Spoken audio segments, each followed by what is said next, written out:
Hello, hello, hello friends! Kumusta na naman po tayong lahat dyan? Ay, nako. Kumusta po mga friends? Ang tagal ko na naman pong hindi nakagawa ng videos. Parang almost 2 months na yata. Oh my God. Anyway, this is Nurse Annie again and welcome back to my channel. And of course, for those of you who are new here, this channel is all about my nursing life, my American dream, and everything in between. So if you wanna be inspired, motivated, or wanna be entertained, then don't forget to hit the subscribe button and connect with us. Nako, nasabi ko na naman yun. Anyway, nako, kumusta na naman po tayong lahat dyan? So, ano po kaya ang pag-uusapan natin sa video na ito? Nako, of course, ang retrogression. Nako, tapos na ba ang hype ng retrogression na yan? Nako, maalala ko nung kalalabas yung July Visa Bulletin. Lahat na yata ng, laman ng nurses social medias is yung retrogression. Ay, nako, kasi malaking retro, nag-move backwards yung visa, diba? Yung Visa Bulletin. So, anyway, pag-uusapan natin kung ano kaya ang pwede nating gawin, di ba? Habang nakaretro ang ating hinihintay, pinakahihintay na American dream. Nako, kapag interested, if you're interested in, listening to this topic, then keep on watching, okay?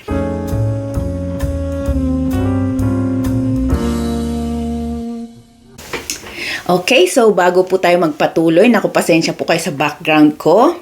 Nag-aayos po ako ng office ngayon, ng kwarto ngayon. So, pasensya na lang po kapag masyadong busy yung likod ko. Pero ganyan na yan, okay?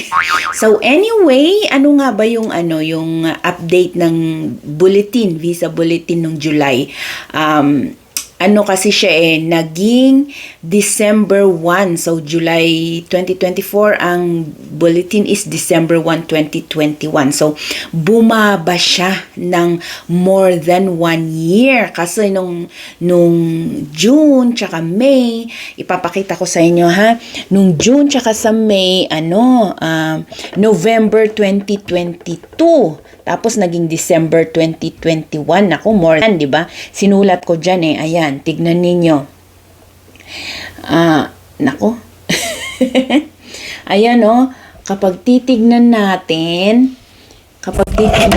mula nung April nung 2023, current, yun pa lang ang current. Actually, yun pa lang ang current.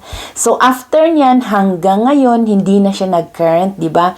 Either nag-forward, nag-retro, parang ganun lahat. Naku po.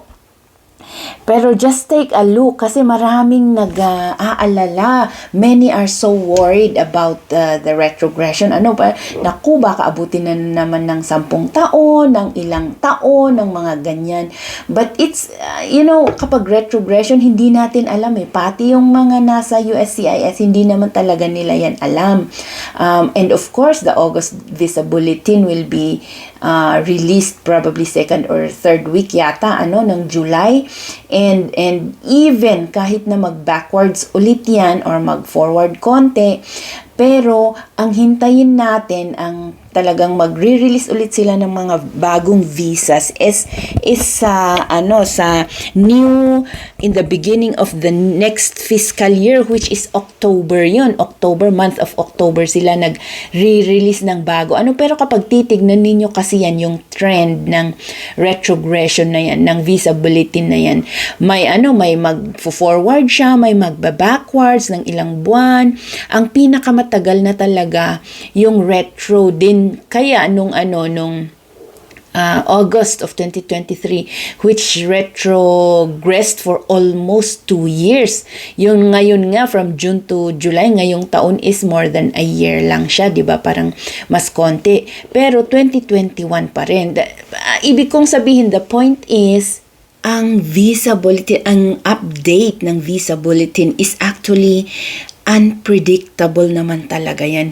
Wala talagang hindi ko alam kung sa gobyerno ng Amerika alam nila yan, pero unpredictable, very unpredictable po yan. Kung nakita ninyo yung trend ng retrogression, yung updates ng Visa Bulletin release, iba-iba siya. So, ano kaya ang magandang gawin? Ano? Kasi maraming na-depress, talagang ang dami kong na-receive na mga katanungan, ano-anong mangyayari daw. Wala akong maisagot kasi hindi ko rin naman alam, hindi ko rin naman alam kung ano ang magiging result niya next month or the following months. Ang alam ko lang, the next fiscal year will be on October. So, at least siguro doon, malalaman natin kung yung magre-release ulit sila ng mga bagong visa. Although hindi lahat sa EB3, hindi sa lahat ng EB3, sa lahat ng klase ng visa. But at least on the next fiscal year, doon sila magre-release ng mga bagong visas. Okay? So, kaya kung sino man yung mga nagtatanong sa akin na ano-anong mga nangyayari, of course, we are apprehensive. Hindi na, malulungkot talaga tayo. Yung iba made-depress. But let's not take that too. Huwag nating hayaan na maging sagabal sa ating minsan kasi nagiging personal na yan, personal nga talaga yan, pero minsan kasi it is going to a point na nadidepress na tayo dahil sa retrogression na yan. Let's try not to. We should not we should not let that retrogression deter our focus, lalo dito sa pag-reach natin ng ating American dream. Ano nga ba ang mga bagay na pwede nating gawin, while it's on retrogression? Kasi temporary lang yan hindi naman yan permanent, di ba? Nakita ninyo naman yung trend, hindi naman yan permanent, magfo-forward siya, magre-retro, magba-backwards, magfo-forwards. It's just so unpredictable, I'm telling you. Kahit siguro sinong tanungin ninyo na nurses dito sa Amerika, hindi din nila alam, So, ang maganda nating gawin, nasabi ko na ito time and again, during retrogression, alam nyo ba na ulitin ko, 10 years ang hinintay namin bago kami nakarating before we realized our American dream, 10 years yan, mahabang 10 years. But, in those 10 years, personally, hindi ako masyadong nalungkot kasi just take some positive things in a negative situation. Minsan kailangan nating gawin yun, para hindi naman tayo ma-depress or hindi tayo mawalan ng pag-asa. Dapat maging positive lang tayo, Keep your papers current. Yung mga hindi nagbe-bedside, kung gusto ninyo mag-bedside na kayo, yung mga nasa ibang industry, kadamihan kasi sa mga nurses, di ba, pag hindi sa nursing sila, sa ibang industry sila, baka gusto na ninyong mag-bedside nursing kasi yan ang mabenta sa abroad, yung may experience na bedside nursing. At saka, huwag ninyong don't let your papers expire, yung mga license ninyo, kapag may mga certifications kayo, mga ganyan, keep it current lang, and of course, don't ever close your doors. Hindi lang Amerika ang katumparan ng ating mga pangarap bilang isang nurse. Take it, if you want to, personal advice. Hindi lang po Amerika. Ngayon na retrogression, kung hindi tayo sure na makakapunta kaagad tayo dito, try kaya natin sa ibang countries, di ba? Middle East, pinakamadali siguro, or halos lahat ng mga pumupunta dito sa Amerika. Here ay yung mga alam ko are galing sa Middle East. Ang dami, Qatar, Kuwait, UAE, Saudi, ewan ko, basta tingnan niyo ang Middle East. Yan ang first step. Kasi kapag mag-stay ka sa Philippines tapos madidepress ka lang, ay nako, why not try other countries, hindi lang naman Amerika. At least ma-widen yung horizon mo. Alam mo, you can see a different perspective naman sa pag-abroad or sa, pagtrabaho sa ibang bansa. Tsaka makakagain ka ng mas maraming experience, hindi lang professionally, pero personally din, 'di ba? Marami kang mga taong makakasalamuha, napakaganda po na get out of your comfort zone. Kapag nasa Pilipinas po kayo, why not try going to other countries? Kapag alam nyo kapag naabutan kayo ng retrogression. Marami pong nagme-message sa akin, ay, naabutan po kami ng retrogression. Others are sad, others are, alam mo na, okay lang kasi happy naman sila kung nasaan sila ngayon. Either sa Europe, may mga nasa Europe, may mga nasa Middle East, may mga nasa Pilipinas. Ang sinasabi ko lang is widen your horizon, get out of your comfort zone, and look for other options, hindi lang Amerika, habang hinihintay ninyo ang application nyo for America, yun lang naman. And of course, one thing is continuously improve yourself. Nasabi ko na ito dati. Alam nyo, pwede kayong kapag wala pa kayong mga certifications, mag-take kayo ng mga certifications yan, okay? Mag-masteral kayo, may mga po yan, may mga advantages po yan kapag pumunta kayo dito sa Amerika. Yung further education, okay, mga certifications na yan, o kaya pumunta kayo sa mga critical units, try nyo, kung gusto nyo, try nyo na mag-shift sa critical unit. Halimbawa, kapag nasa clinic kayo, nasa floor, nasa med-surg, yung regular floors lang kayo, baka gusto nyong mag-critical units, parang ganun. Just improve yourself, Always strive to be a better nurse, parang ganun. Better person as well, di ba? Huwag kayong magmokmok, okay lang na maging sad. Siyempre, magiging sad ka talaga, but don't take it for too long. Don't extend it for too long. Kailangan maging assertive tayo, di ba? Kahit sa ating professional life din. Professionally, lahat yan pwede ninyong gawin. Mas maganda nga yun at least mas mura, kapag halimbawa lang yung mga nasa Pilipinas, mas mura pa dyan, kaysa naman pupunta kayo sa dito, tapos masterals kayo dito, ay ang mahal po, sobra. Tsaka mahirap. I've been there, mahirap po depende din po sa major. Pero ang sinasabi lang namin is, siguro nakarinig na din kayo ng mga advice. There are a lot of, alam mo yun, mga success na stories for USRNs na bunga ng retrogression na yan. Just take it from me. Sabi ko nga, 10 years. We waited for 10 years para makapunta kami dito sa Amerika, Pero hindi kami nagpadala sa retrogression na yan. Instead, in-enjoy namin kung nasaan kami, parang ganun, Mas maganda nga yan sabi nila, makakaipon ka kapag nasa ibang bansa ka kaysa dito sa Amerika. Kasi dito sa Amerika, ang dami mong babayaran. Syempre, ang laki na ng opportunities mo na mamasyal sa ibang lugar. So, gastos dito, gastos doon, di ba? But of course, we have to learn also. Needless to say, I'm a financial educator, financial professional po ako. So, we always have to learn. We always have to learn. Pero, ang sinasabi ko lang, mas sabi ng iba at parang at personally din, mas makakaipon ka pa.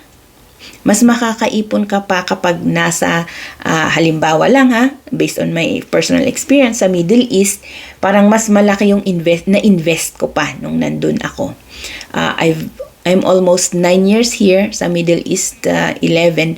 Pero parang mas malaki pa yung yung naipon ko doon. Pero depende naman din yan. Depende din yan. Kasi iba-iba naman din tayo. Hindi naman tayo pare-pareho. Kaya yung iba, sabi nila, mas nakakaipon sila kapag nasa Middle East sila. Ganun. Kaya take that opportunity. Take this retrogression na makaipon kayo pa ng pera kapag wala pa kayong naisip nyo na hindi pa sapat yung pera na naipon ninyo to move here to America. Mag-ipon pa kayo habang nandyan pa kayo, habang retrogression pa, mag-ipon pa kayo, mag-isip pa kayo kung ano yung mas magandang gawin. Tapos yung mga personal analysis na naman pag nandyan kayo sa Middle East, mamasyal na kayo sa ibang bansa. Kasi kapag dito, trabaho, trabaho, trabaho. Pag nandito na kayo, mas gugustuhin pa ninyong magtrabaho. Kasi nakikita ninyo na kapag nag-overtime kayo, ay, ang laki ng difference ng pay. So parang mas gusto pa ninyo. That is a motivation for us to work more here in America. Kaya nga dito sa Amerika talaga, trabaho ng trabaho. You will not just only have one job here. You will also take 2 or 3 jobs. Pero dyan sa Middle East, halimbawa sa Middle East, makakapamasyal ka kahit, twice or once or twice a year, di ba? Sa ibang bansa, or makakauwi ka ng Pilipinas. Pero dito, kailangan kang mag-ipon pa ng paid time off mo kung gusto mong mabayaran para makapagbakasyon ka. But if you don't have paid time off, of course, unpaid leave ang tawag doon. And, ang tanong, papayagan ka ba? Yun pa. Hindi kagaya sa Middle East nga. I can only speak for Middle East dahil doon ako galing. Hindi kagaya sa Middle East na may free 1 month paid leave talaga ang mga nurses doon, ang mga employees. Dito wala. Kapag gusto mong paid leave, mag-ipon ka ng PTO. And I have already discussed that, how to accrue PTOs for you to have vacation leave in one of my previous videos. Okay? Tingnan nyo po yan. Hanapin ninyo, PTOs. And of course, hindi lahat ng mga, hindi naman lahat ng mga ganitong setbacks, ng mga ganitong retrogression or anumang challenges that you will go through while you are processing your papers to America is magiging negative. Sabi ko nga kanina, take something positive in a negative situation. Dapat maging positive tayo lagi, di ba? Hindi lang, ay, retrogression, ako, nanlulumo ka na dyan. Parang ganun, no. You just have to go on with the flow, Hindi yan ang katapusan ng ating American dream.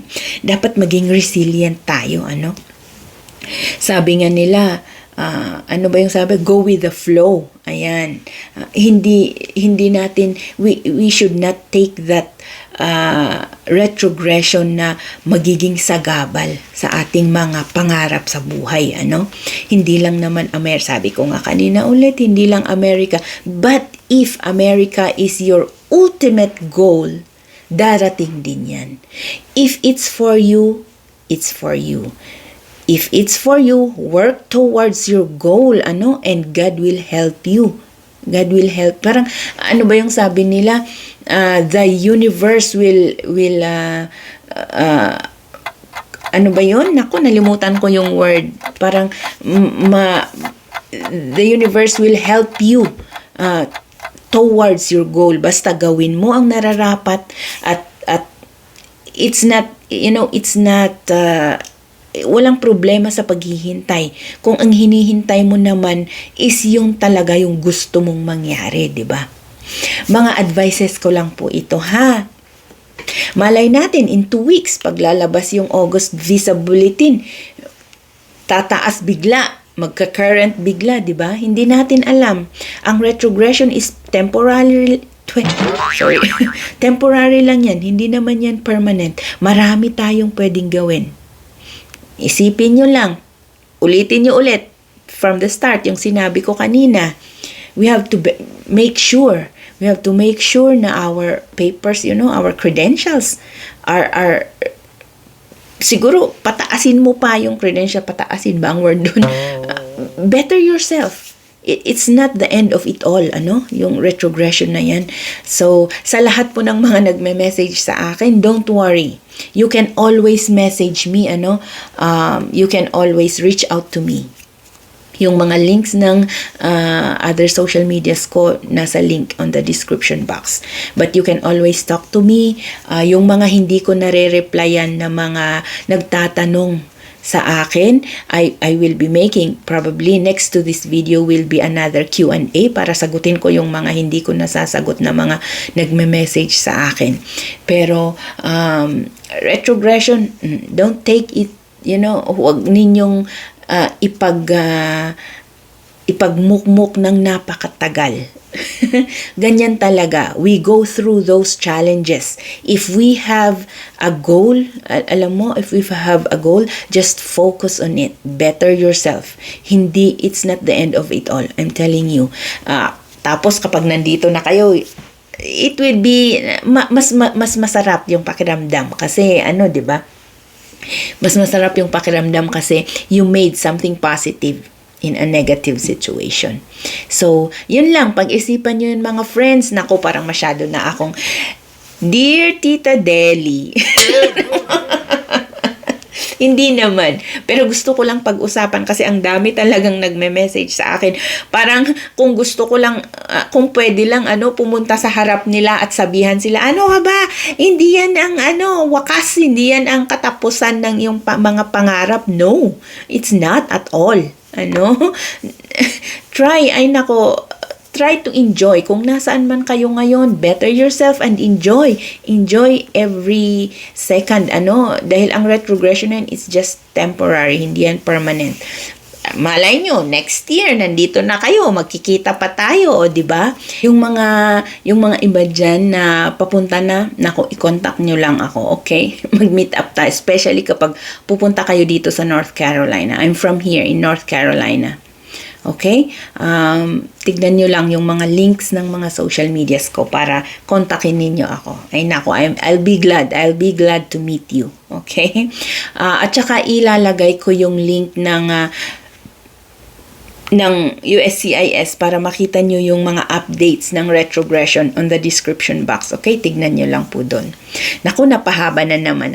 Parang hindi naman sermon, parang ang dami ko nang nasabi. Pero anyway, gusto ko lang po talagang pag-usapan yung retrogression. And I thank you po sa lahat ng mga nanonood ng mga videos ko. Ulit, kahit hindi ako masyadong nakakagawa lately, but probably this will be the start again.